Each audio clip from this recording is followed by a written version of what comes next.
merci de rester fidèle au programme de Seneweb TV seneweb.com di leen wax ni dal leen ak jàmm ci jotaay waxtaan wi ci digg bëccëg bi ñu fas yéene sëkk ak soxna Sophie Ndour nekk responsable politique APR fële ca Parcelles Assainies nekk également juriste de formation madame Sophie Ndour ñu ngi am mbégte di la dalal ci jotaay waxtaan wi. merci beaucoup yaa Moussa monsieur Camara ñu ngi leen di fay également di leen remercier ci invitation bi pour mën a waxtaanee li xew ci dëkk bi jamono yu mais aussi tamit di masawu naqar bi ñu dégg léegi nga xam ne vraiment képp kuy sénégalais war na la touché war na la metti. wax nga dëgg inna lillahi wa inna ilayhi raji'un tiis boobu defe naa moom la ñu xëyee tey fële ne la ca Njàmbur ca yoonu Louga bi ab bus bu renversé wu fi mu ne ni bilan bi alourdir na dem na ba ñaar fukk ak ñett muy 23 morts tege ci ay victimes foofu lu gàtt rek laataa ñuy xuus ci biir waxtaan wi ak point yu ñu nar a faram-fàcce li nu mel yàggul dara ci yoonu géej gi ak ndaw yi waaye bii yoon ci wàllu yoon wi tamit alors tey lan mooy kàddu gi nga xamante ne am maa war na jëm ci autorité wala ci askan wi pour ñu jéem a xool naka la ñuy saafara yi nga xamante ni dafay faral dal suñu kaw te day doon ay tiis yu métti. déjà comme li ma ko waxee ci njëlbeen ba rek naqarlu ko d'abord au plus haut niveau mais aussi tamit demander aux autorités d'être plus regardants si ay assises yi nga xam ne jotoon nañ ko fay def parce que am na ay assises yu ñu defoon y avait eu des points yoo xam ne waxtaanoon nañ ci ak chauffeurs yi et tout yaakaar naa ne mise en œuvre bi warul nekk lu war mën a tardé dañ ci war a dem bu baax a baax mais surtout aussi tamit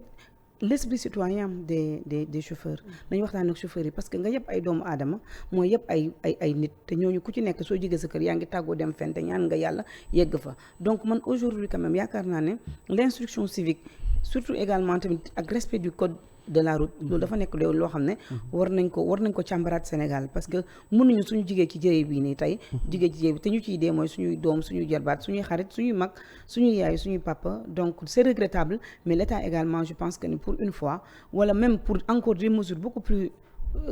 contraignante war nañ ci ñëwaat parce que li xew nii jaaduwul pour dëkk bu mel ni Sénégal dëkk boo xam ne véritablement on tend vers l'émergence accident néewuñu du yëfu yàlla certes mais yaakaar naa état war na mën a teg ay leviers yoo xam ne ce sont des leviers contraignantes parce que am na bakkenu doomu aadama nit waru ci négocier assises yi y avait beaucoup de négociations état dellu na ginnaaw ci yenn affaires yi man je pense que quand même l'État doit revenir beaucoup plus fort mais également avec des mesures beaucoup plus contraignantes pour que ni li xew ni mu wàññeeku te di masawu également tam ñëpp ñu ci ñàkk seen bakkan mu xam ci géej gi ñu xam ci tali bi li nga xew domaine ni Sénégal doy na waar te vraiment naqaroon nañ ko ci kanam yàlla. vraiment naqaru tiis la ñuy fàttali ne mi ngi amee fële ca Ngeen Sarr ca booru Louga bus bi mi ngi doon jóge Podor une cinquantaine de blessés tam ñu fàttali ko muy juróom fukki nit ñi nga xamante ni gaañu nen ci ñu fàttaliwaat ñaar fukk ak ñett fa la bilan bi tolloogum yal na leen yàlla jéggal te yërëm leen alors madame Ndour ñu xuus ci actualité bi ba tey l'événement de la non candidature du président de la République Macky Sall mi ngi suscité ay polémique alors buñ ci reveniraate tuuti ñee ngi naan pression ko delloo gannaaw ñee ngi naan xëy na dafa sàmmonte ak kàddoom mais qu'est-ce qu'il y a à comprendre par rapport à cette non candidature de votre leader président de la République monsieur Macky Sall. déjà di la remercier ci question bi parce que c'est une chose assez intéressante et qu'il faut dire yaakaar naa ne tamit c'est un cas d'école boo xam ne parti politique yi war nañ ko jàngale ci seen biir école de parti yi parce que lu mel ni président xam ne par exemple dafa amoon ay souteneurs amoon ay pression yu ñu doon def ci moom pour que mu nekk candidat moom mu taxaw mu ne man wax saafante naa ak askan bi 2016 ñëw naa wàññi naa def naa révision constitutionnelle ñëw naa wàññi durée mandat bi non seulement mais également tamit nee na tëj naa ko nee naa 2 fois renouvelable du ko dépassé tey jii suñu gisee kooku noonu bind livre wax ci ne du doon candidat après le lendemain de son élection mu taxaw ne bi mooy sama dernier mandat mu taxaw ci loolu noonu nit ñi di ko pousser na ko wax na wax mu taxaw ne du ma wax parce que su ma waxee sama parti doy salfaañoo te loolu tamit histoire tamit mu ngi koy jox raison ci li ñuy jot a gis nii ci biir parti bi mais je pense que ni quand même c'est un homme de parole c'est un homme de principe c'est un homme de conviction qui a soutenu malgré incitation yi nga xam ne am na malgré engouement bi amoon autour de sa 3e candidature mu ne déedéet man Sénégalais dañ ma fal te bii moo nekkoon sama dernier mandat ma wax la ne bi moo nekk sama dernier mandat je vais me tenir à ma parole et aujourd'hui qu'on le veuille ou non même si c'est pas constitutionnel mais quand même il a montré la route que ni là même si c'est pas constitutionnel qu'est-ce que vous voulez dire par là mooy même si le fait que man d'accord dama gëmoon ni président Macky Sall la constitution lui permettait de faire beneen mandat ah bon comment man loolu laa gëm l'article 25 est clair dafa ne xam nga nit ñi dañuy ñëw juste dem directement carrément ci nul ne peut faire 2 mandats consécutifs mais je pense que avant ñu wax nul ne peut faire 2 mandats consécutifs le président a été élu sur la base de la constitution de 2001 et la constitution de 2001 lui avait donné 7 ans d'ailleurs bi mu ko joxee 7 ans moom bëgg na wàññi ñëw de 2017 saisir conseil constitutionnel pour wàññi mandat bi conseil constitutionnel ñoo ko déedéet la constitution de 2016 lii la wax mu tënku ci réviser constitution bi ñëw ne d'abord la durée du mandat du président est de 5 ans ñu demaat mu ñëwaat ñëw ne nul ne peut faire 2 mandats donc def na benn quinquennat amoon na possibilité def beneen 5 ans sauf que lui en tant que homme d'État en tant que homme de principe et de valeur koo xam ne également li muy wax dafay dëppoo ak li muy bind ak li muy jëfe mu taxaw ne maa ko waxoon dama koy respecter te loolu je pense que ne quand même cadre d'école la et que ne les partis politiques doivent s'en inspirer pour le futur man personnellement gowuma ne am na pression. Ne pensez-vous pas que taxawaay wi nga xamante ni muy opposition bi muy société civile muy lenn pàcc ci askan wi defoon nañ seen campagne rawatina yenn plateforme yi xam ne dañuy jàpp ni moom amul droit pour def ko est-ce que tamit nekkul pression boobu tey moom la njiitum réew mi subir mu xalaat ni conséquences yi ci nar a am ko ban personnellement goomu ne conséquence waroon na fi mën a am ndaxte Abdoulaye Wade def na ko 2011 ça a passé nit ñi dem nañ campagne élection am na. mais même si ça a passé pour le cas d'Abdoulaye Wade il y a eu quand même des échauffourées il y a eu des morts qui s'en sont. Non mais il faut dire que ne le cas d'Abdoulaye Wade c'était plutôt le cas bloquant ak le fait que mu bëggoon wàññi dindi woon majorité absolue bi au premier tour loolu moo taxul mais c'était pas par exemple benn candidature moo indi woon problème conseil constitutionnel bi mu ko defee président Macky Sall en tant que républicain d'ailleurs et ceci montre tout simplement que toute la constance du président de la République dans sa vie politique xeex na conseil constitutionnel ne lii mooy am mu dem campagne contrairement aux autres loolu je pense que l'histoire est claire kenn du ci werante et même dans cette même constance là ci loolu la taxaw mu ne duma ko def et defu ko man gëm naa ne parole donnée la il fallait que mu wone également tamit la valeur véritablement morale de sa parole mu bind ko ci livre parce que quand tu me dis que ne les pressions mais bi mu bind livre am pression amul dara amul te bi mu bind livre am kenn naxu kenn neew ko ne ko lii nga fa la bind carrément ne moom du nekk candidat man dama gëm ne ce sont ses principes ce sont ses valeurs c'est son éducation mu ne du ma ko def ko mu dem yoonam man loolu laa gëm. Il n'est plus candidat. kan moo ko nar a wut doon candidat moo xam ci turu APR moo xam ci turu seen coalition Benno Bokk Yaakaar mais fi mu ne nii à côté coow li tàmbali na ba yàggul dara gis ngeen li fa xew ci seen biir siège bi mu di loo xamante ni dafay gàkkal image yu parti rawatina homme politique yi ci bëgg doon rek njiit wala bëgg maanaam nekk daal am lu nu jiite daal ci réew mi. man li xew ci parti bi d'abord si laay njëkk a ñëw avant may wax ci candidature parce que li ngay posé nii li ma intéressé la parce que moi j'ai mon candidat que j'affirme et que sama engagement personnel la c'est l'actuel premier ministre du Sénégal. Man Sophie Ndour c'est mon candidat. Amadou Ba waaw Amadou Ba il ne s'est pas déclaré mais c'est mon candidat. Mais le président n'a pas encore fait son même choix. si le président n'a pas encore fait son choix je pense que li xew ci parti bi wane une démocratie interne ñëpp suñu taxawee ne am na ay candidats man tamit yaakaar naa ne en tant que membre de l'APR et même membre authentique de l'APR je pense que j'ai le droit de choisir ki nga xam ne moo doon jàpp naa ne moom moo mun a yóbbu moo mun a conduire le Sénégal ci ay destinées yi nga xam ne sont des destinées nga xam ne la route est déjà tracée par le président Macky Sall. Maintenant li xewoon siège ba du dara lu dul une manifestation de la démocratie ay nit bëgg nañ nekk candidat nit loolu c'est un non-événement pour man. doorante di ci am ba pompe à gaz. loolu laa la expliqué c'est un non-événement bien sûr mais on a vu entre dans des tous les militants partis on a vu dans tous les partis politiques entre des militants d'un même parti. gis nañ dans tous les bokk bëgg-bëgg. gis nañ dans tous les partis politiques du Sénégal. ay nit duñu d'accord lii xew fa te taxawul ñu nekkaat ànd nekk benn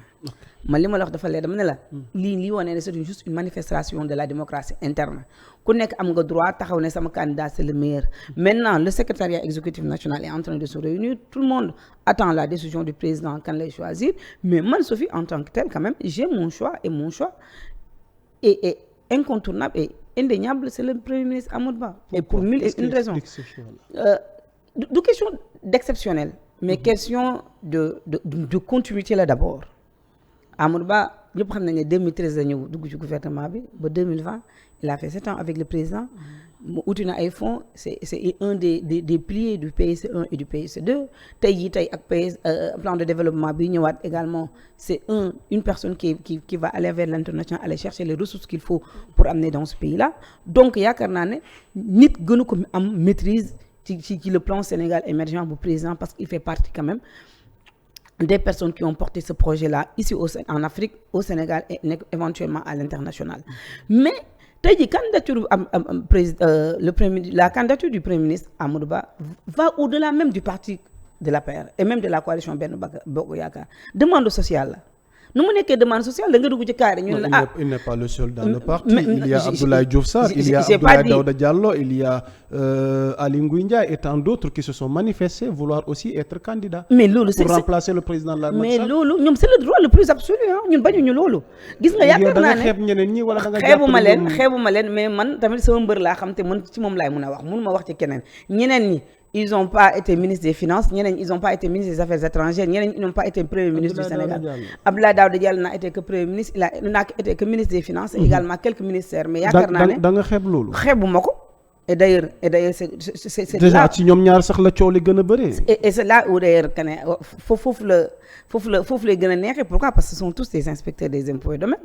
Ce qui fait que donc ñoom ñaar ñëpp am nañ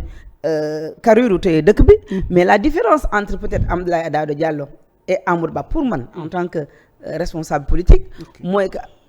ce qu'on a besoin pour le Sénégal c'est Amadou Ba qui l'incarne. La paix sociale bi Sénégal demandé yi suñu Sénégalais yi gis nañ ko ci moom dialogue bi nga xam ne un homme de dialogue bi Sénégalais yi bëgg Sénégalais yi gis nañ ko ci moom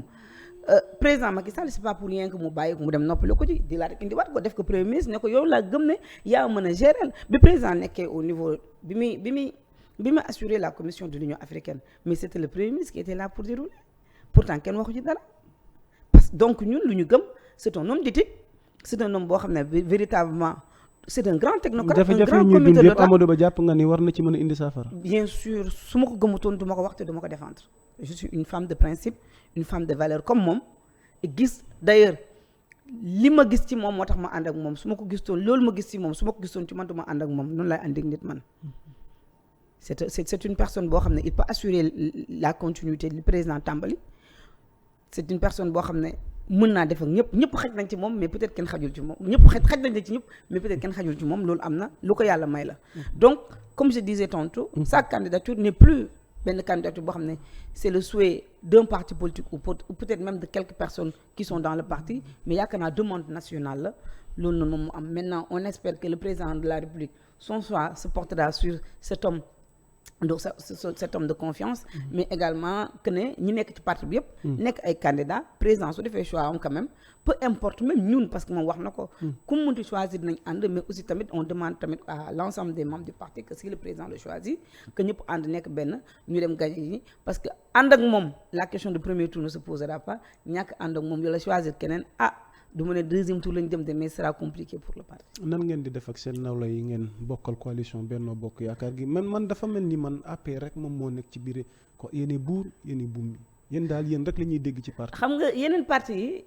président dafa recevoir les députés déglu leen président recevoir waa Benno Bokk Yaakaar déglu leen te yaakaar naa ñun ñëpp on était là bi waa Benno Bokk Yaakaar joxee parole président ne ko sa choix mooy suñu choix donc et ça d'ailleurs il faut féliciter le président par rapport à la coalition parce que coalition yàgg na fee am mais coalition boo xam ne am na autant de vécu comme la coalition Benno Bokk Yaakaar yombul parce que mu porté le 2012 mu existé tey ji ba 2023 yaakaar naa ne quand même kii ba période boobu ñu def y a pas eu de quoi kenn mësuñu dégg c'est à saluer et d'ailleurs ça montre toute la grandeur de l'homme d'État qu'il est c'est-à-dire le président Macky Sall. Ok ñu ñëw ci lever blocus su fële ca cité Kër Gorgui kër Ousmane Sonko mu nekk ci langue politique tey ñu bëri jàpp ni sax il incarne le leadership de cette opposition là ay weer ngeen tee ko biir këram ngeen xëy un bon jour lever barrières yi alors qu'est-ce qui explique déjà teewoo ngeen ko tee ak barrières ya ca amoon ak it tamit ngeen xëy un bon jour teggi barrières yi en tant que juriste de formation tey ci ak yelleefu nit ndax li ne mel xel war na ko mën a nangu li ngeen teg maanaam moom Ousmane Sonko di njiital Pastef. En tant que juriste, ce que je dirais d'abord en premier lieu mooy toute décision de justice doit être exécutoire. Pour man lever blocus c'est un non événement li nekk événement ci man mooy jàpp te loolu sax du doon événement man lever blocus su kër Sonko et tout ça bien sûr man personnellement c'est pas un leader politique bu may suivre du un leader politique boo xam ne par exemple am naa pas-pas ci moom am naa yéene ci moom bokk ma ay conviction ak moom am na problème ak nit réglé nañ ko aujourd'hui non moi réglé guñ ko de parce que non, ci li xel non, nangu su te ma nee réglé nañ ko, waxtu su ma- wi la logique voudrait que par rapport ak décision de justice bu ñu rendre noonu ñeneen ñi au moment ñuy purger seen peine ca kaso ga tey Ousmane Sonko lan moo leen yóbbee tey ngeen entre guillemets dama naan ragal a def li ni mel ba finalement pexe bi ngeen jàpp ne daal mooy mujj ko te biir këram te li logique nangoon tey xëy na ñu jaarale ko fan ka war a jaarale wala fa ñuy jaarale ñeneen ñi nga xamante ni tey bokk nañ ak moom situation wala dafa am lu ngeen di ragal. moi personnellement nee naa la am na loo xam ne c'est la justice qui le gère c'est le ministère de la justice qui le gère du ma ci mën a sori. li ma xam te mun ko wax en tant que juriste c'est ce que je dis tout à l'heure Quoi? pour man le fait que ñu lever ay blocus ci buntu këram ay non événement la pour ma part man Sophie beneen affaire bi nga xam ne xam naa ko et là je te rejoins mooy que ne l'état on est dans un état de droit on est dans une république et quand il y a une décision de justice il faut l'exécuter man li ma gëm mooy moom dañ ko war a jàpp yóbbu ko fi mu xam ne ñooñam ñi nga xam ne lañ jiiñ daan leen yoon daan leen ci loolu lañ ko jiiñ yoon daan ko ci dañoo war a exécuter man loolu laa gëm maintenant les tenants et les aboutissants du pourquoi on l'a pas fait arrêté wuñ ko ba léegi loolu véritablement je ne sais pas mais quand même je fais confiance à l'État du Sénégal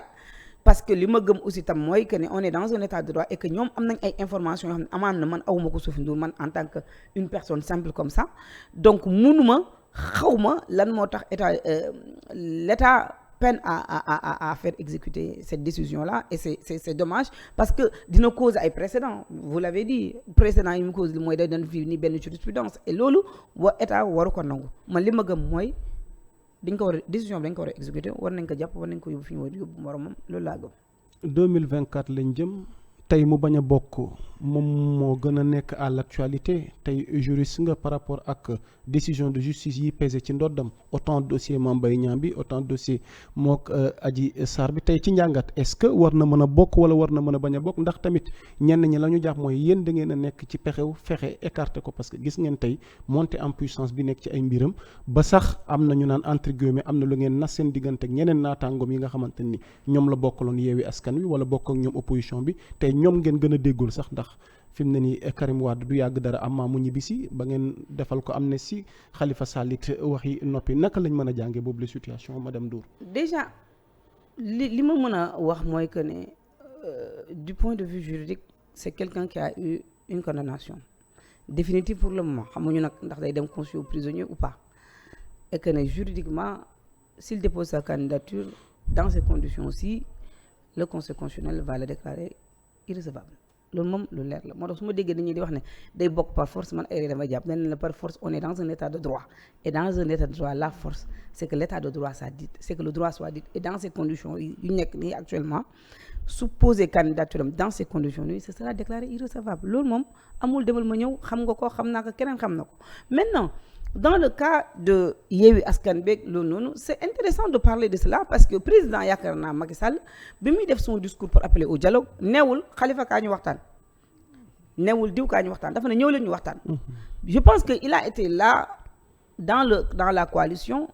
et que le président de la République lancé benn main pour wax leen ne kaa la ñu dialoguer maintenant si lui il prend la décision unanime de ne pas y aller ñeneen ñi dem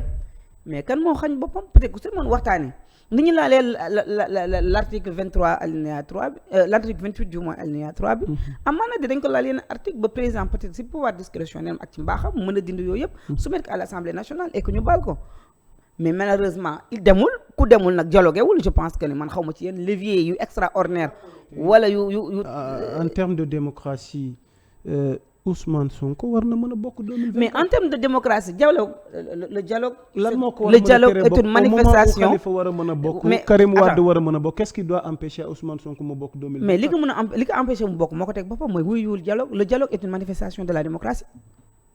le dialogue bien sûr c'est une manifestation de la démocratie dans la mesure où l'ensemble des points yi fay génn c'est des points consensuels ñëpp ci d'accord et je pense que c'est par rapport à d'ailleurs conclusion dialogue yi moo indi aujourd'hui on a saisi l'Assemblée nationale pour la modification du code électoral à savoir ces articles dont je viens de citer maintenant si lui il décide de ne pas y aller kan moo ko ne ko ba mu dem moom mësul gëm ne day dem élection gagné moom dafa mës a gëm ne insurrection moom moo ko yóbbu au palais loolu mës a gëm te je pense que ne les vidéos sont là ces lives sont là mësul gëm ni dafa war a dem élection gagné moom li mu mës a gëm mooy dafa war a jël nguur gi en passant par là non c'est pas une mauvaise interprétation de ma part quand elle dit sortez cooki fin nañ leen daje Dakar mais loolu yaakaar naa du lu ma inventé ce sont ses propres propos que je ne fais que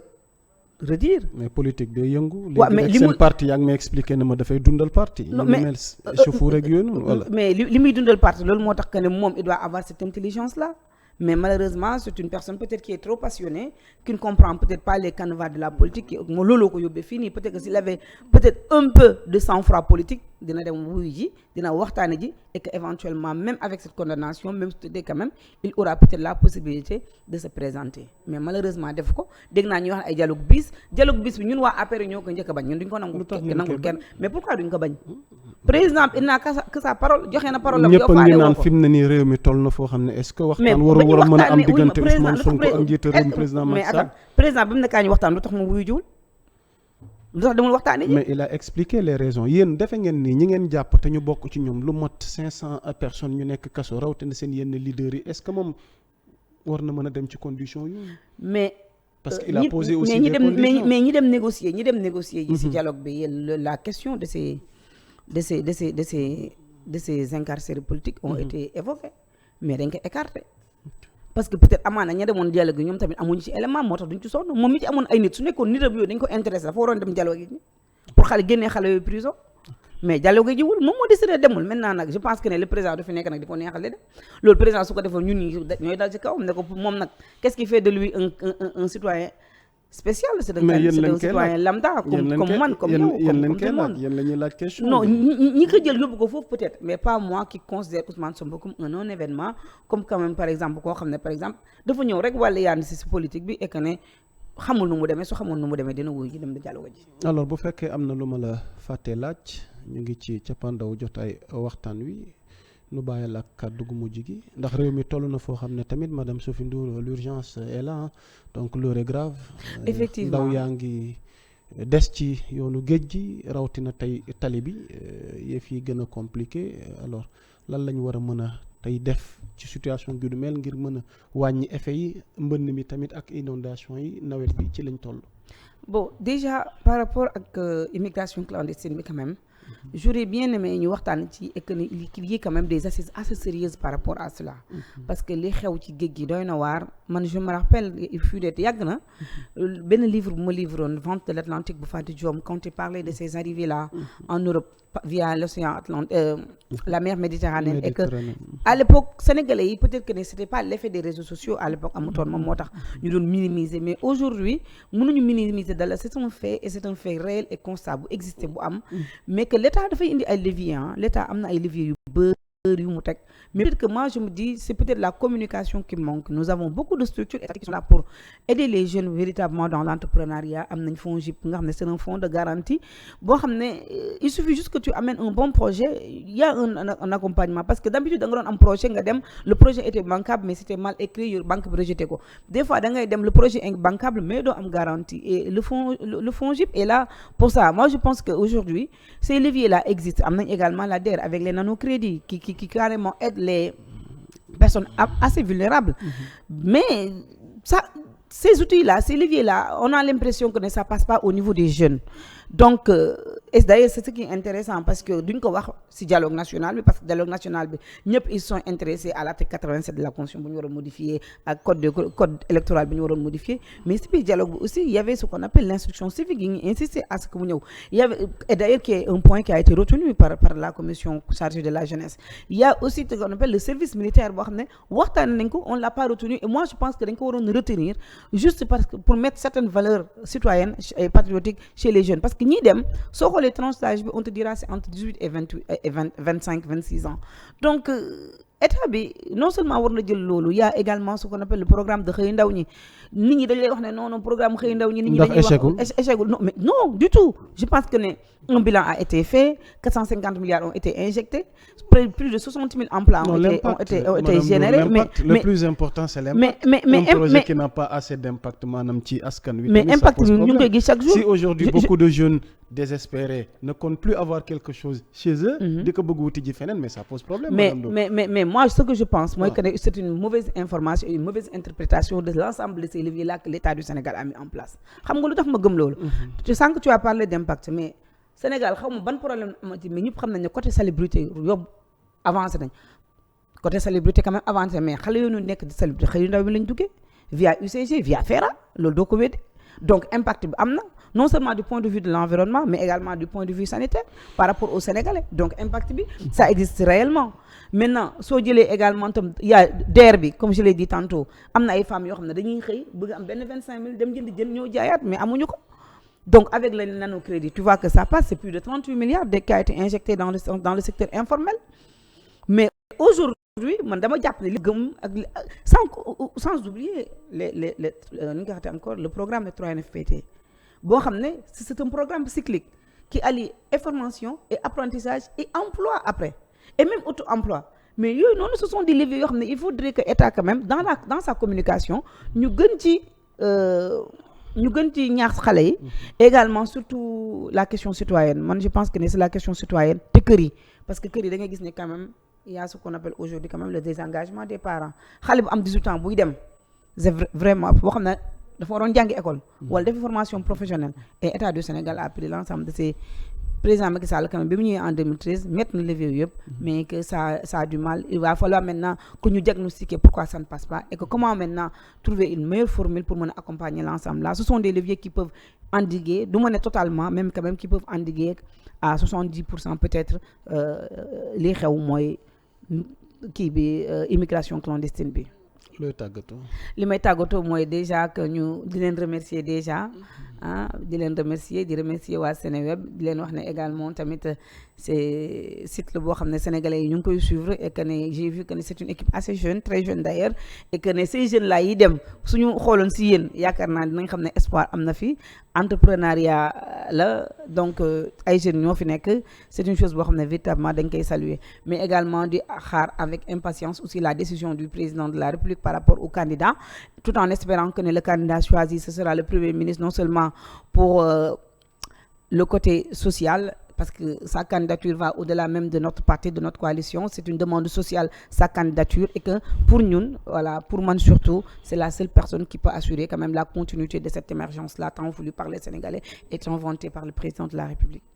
mu nekkoon madame Sophie Ndour juriste de formation nekk responsable politique Alliance pour la République fële na la ca Parcelles Assainies doonoon ànd ak moom ci jotaay waxtaan wi di jaajëfal Thierno Ba mi ñu nekkaloon ci xarala gi Mouhamadou Diallo ci coordination bi le programme est en continu sur Seneweb TV seneweb.com jaa ngeen jëf mbokk yi wasalaam